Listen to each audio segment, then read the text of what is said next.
दोस्तों, आज पेश है चुन्नू कॉमिक्स की राजकुमार की परीक्षा।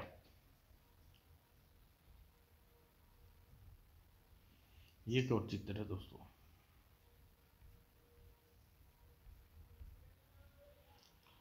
कंचन नगरी सभी पर्वत जंगल में एक झील के किनारे विश्वामित्र नाम का एक सन्यासी रहता था। उसका बहुत सा समय ईश्वर की भक्ति में व्यतीत होता था। ओम नमः शिवाय। एक दिन समाधि में ऐसा लीन हुआ कि उसे किसी बात की कोई चिंता नहीं रही। उसे समाधि लगाए हुए कितने दिन बीत गए, साल बीत गए, किंतु उसकी समाधि न टूटी। उसकी पूरी तरह डीमकों की एक बाम्बी ने ढक लिया और उसे पता तक भी नहीं चला। बहुत दिनों पहले यहाँ एक सन्यासी रहता था, लेकिन अब दिखाई नहीं देता। पता नहीं कहाँ चला गया। बहता पानी और रमता जोगी एक जगह पर नहीं ठहरते, कहीं दूसरी जगह पर चला गया होगा। कंचन नगर के राजा सोमदत्त की कई पुत्रियां थीं। सुकन्या उनमें सबसे अधिक प्रिय थी। मेरी सुकन्या कितनी सुंदर है, इसका विवाह मैं किसी ऐसे के साथ करूँगा जो पृथ्वी में सबसे सुंदर और योग्य राजकुमार होगा। एक दिन उनकी बहनों में सुकन्या के सामने अपने पास बुलाया। सुकन्या महलों में पड़े पड़े मन उब गया। क्यों ना हम झील किनारे नदी में घूमने जाएं। विचार तो उत्तम है दीदी, पर बात के लिए पिताजी से हमें आज्ञा लेने देंगे। उसी क्षण सब बहनों ने आपस में आग्रह किया, अगर तुम पिताजी से जाकर आग्रह करो तो तुम्हें कभी मना नहीं करेंगे। हाँ सुमन, सुकन्या, तुम पिताजी से कहना न। बहनों ने ज़्यादा जोर देने पर सुकन्या अपने पिताजी सोमदत्त के पास उन्हें प्रणाम किया। सदा सुखी रहो बेटी, आओ बैठो। पिताजी आपके पास एक आग्रह लेकर आई हूँ। तो फिर कहो, संकोच किस बात का कर रही हो बेटी। हम सब बहनें झील के किनारे घूमने जाना चाहती हैं बाबूजी।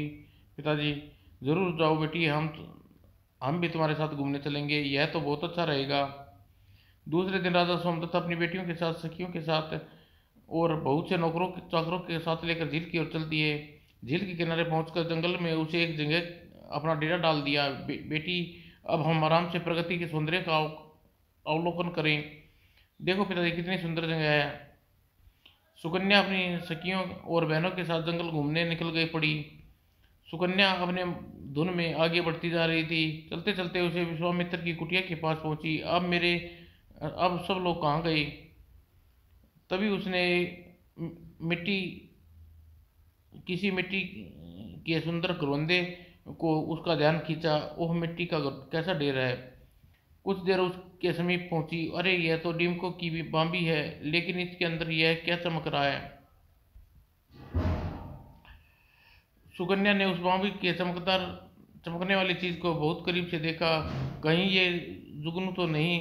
चलो इन्हें बाहर निकाल कर देखती हूँ। जुगनू हुए तो इन्हें पकड़कर अपनी बहनों को दिखाऊंगी, बड़ी खुश होंगी। वह सुकन्या के पास पड़ी दो सूखी टहनियाँ उठा ली और उन्हें लेकर दीमक की बाम्बी के चमकने वाली चीज़ों की ओर बढ़ी। अगर दोनों जुगनू को एक साथ डांडी से बाहर खींच निकालूंगी। लेकिन जैसे ही सुकन्या ने दीमक की बाम्बी टहनियाँ कुरेदा, उसकी बाम्बी अंदर किसी दर्द भरी आवाज़ सुनाई दी। ओह, फोड़ डाला। उस आवाज़ को सुनकर सुकन्या बाम्बी की ओर देखा। उसकी दोनों छेदों से खून की धार बह रही थी। हे भगवान, यह क्या अपराध हो गया। बाम्बी के अंदर कौन है। फिर एक आग घबरा कर वह भाग खड़ी हुई। पिताजी, मुझे बताइए। वह तेजी से दौड़ती हुई अपने पिताजी के पास पहुंची। पिताजी, पिताजी, क्या हुआ, तुम इतनी घबराई क्यों हो। अचानक वहां एक विचित्र दृश्य देखा। लोग बाग अपनी पीड़ा को बुरी तरह छटपटा उठे और जैसे पीड़ा प्रतिपल बढ़ती जा रही थी। चैन चैन नहीं पड़ रहा। महाराज, हम इस वेदना से बचाइए, ये वेदना हमारी जान ले लेगी। दौड़ सुकन्या दौड़कर अपने पिताजी के सीने से लग गई। कहीं यह संबंध उस विचित्र आवाज़ से नहीं जो दीमक की बाम्बी से आ रहा था। मुझे कुछ पता बता तो बेटी, क्या हुआ।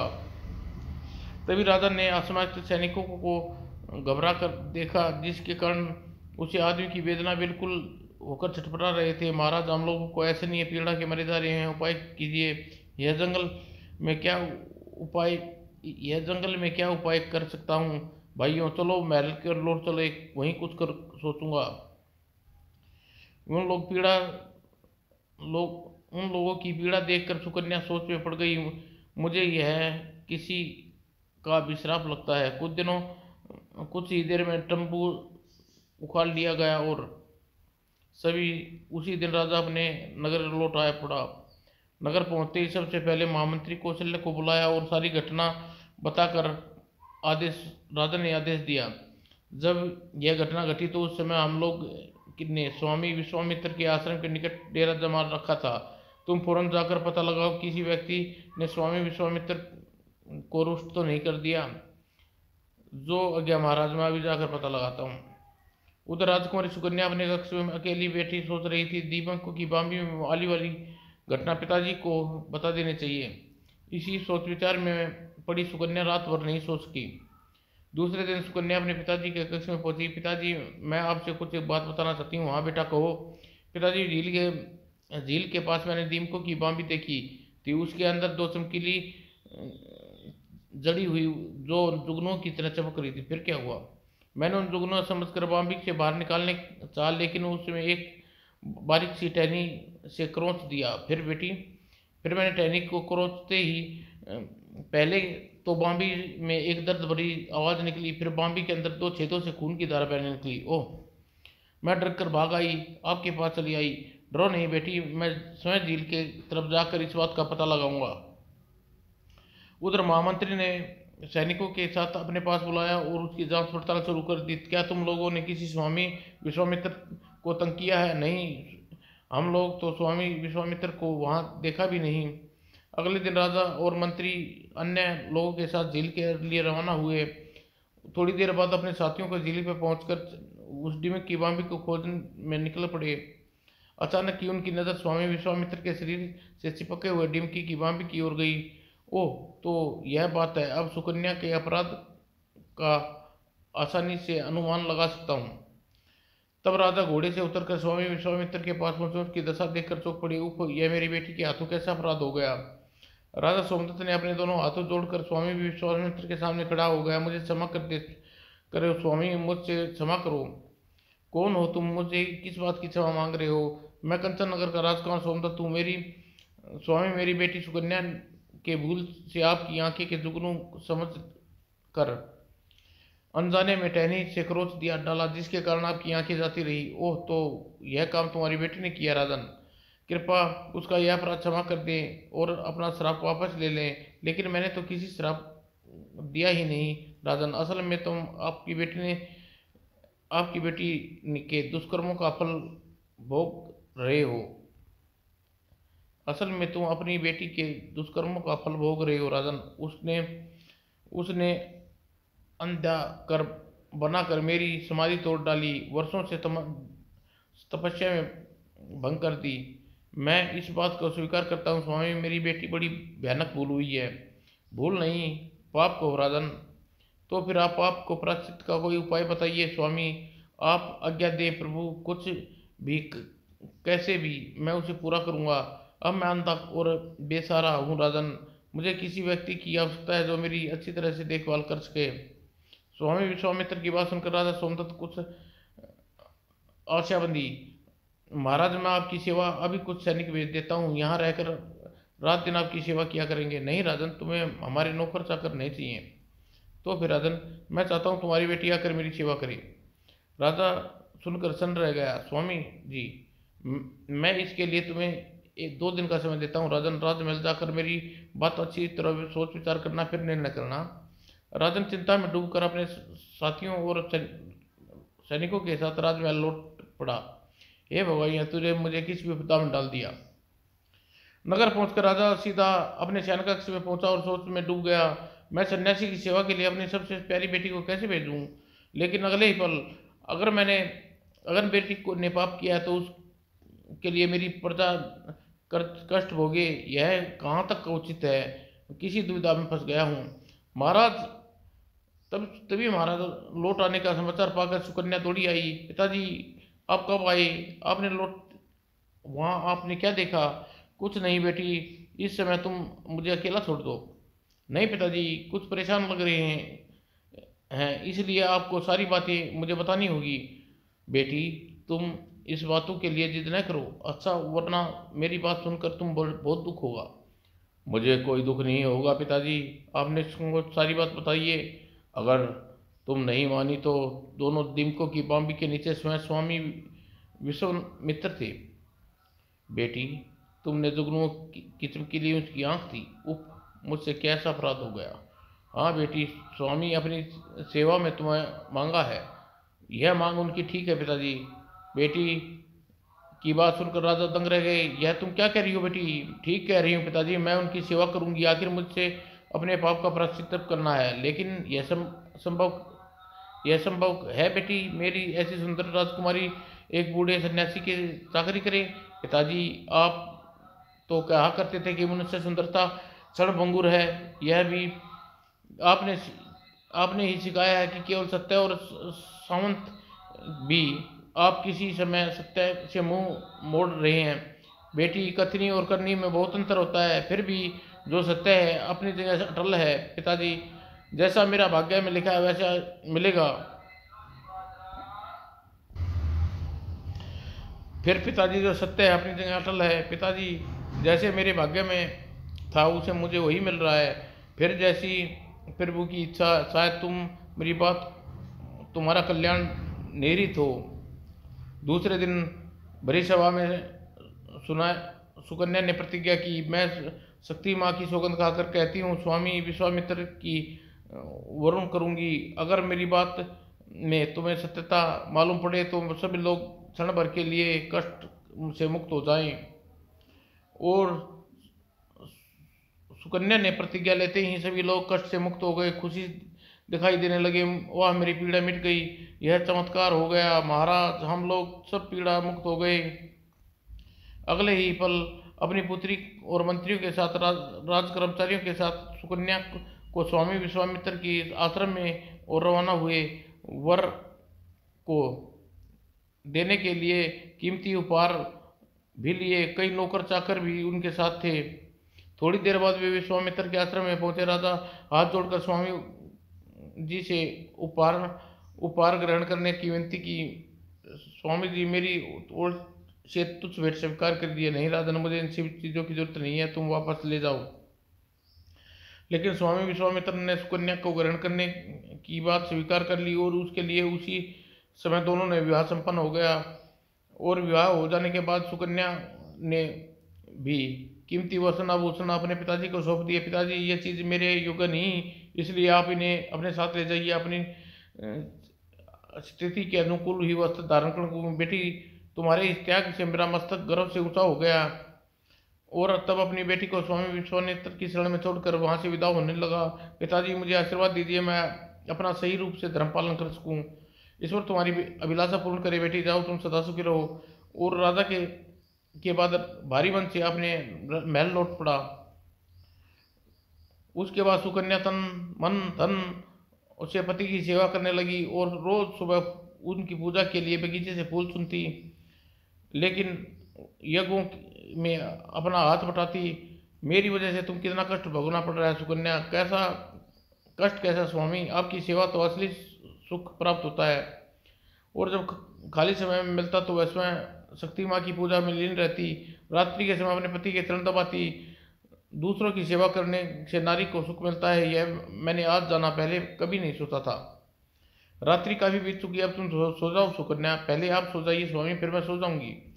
और स्वामी विश्वामित्र के सो जाने के बाद वह चरणों की वंदना करती है। हे देवी माँ, जन्म जन्मांतरण मुझे स्वामी की पति के रूप में मिले। उसके बाद वह स्वयं भी जमीन पर चारपाई बिछा कर सो जाती चटाई। और इस तरह कई वर्ष बीत गए।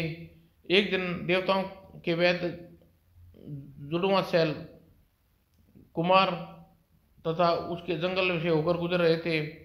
अचानक उनकी नज़र झील में पानी भरती सुकन्या पर पड़ी। अरे सैल, वह अनुपम सुंदरी कौन है? मुझे तो वह लड़की कोई ऋषि की कन्या मालूम पड़ती है भैया। तो चलो आओ, उसे परीक्षा प्राप्त करें। चलो, मृतलोक में जाने का कुछ तो फल मिलेगा। दोनों शैल कुमार सुकन्या के पास पहुंचे, अपने हाथ जोड़कर बोले, हे सुंदरी, हम लोग शैल कुमार हैं, देवताओं के वैद्य हैं। तुम कौन हो? तुम कोई देवी हो या मानव? मेरा नाम सुकन्या है, मेरे स्वामी विश्वामित्र की पत्नी हो। तो लेकिन दुर्दशा मेरी एक भूल के कारण वे अंधे हो गए। ओह!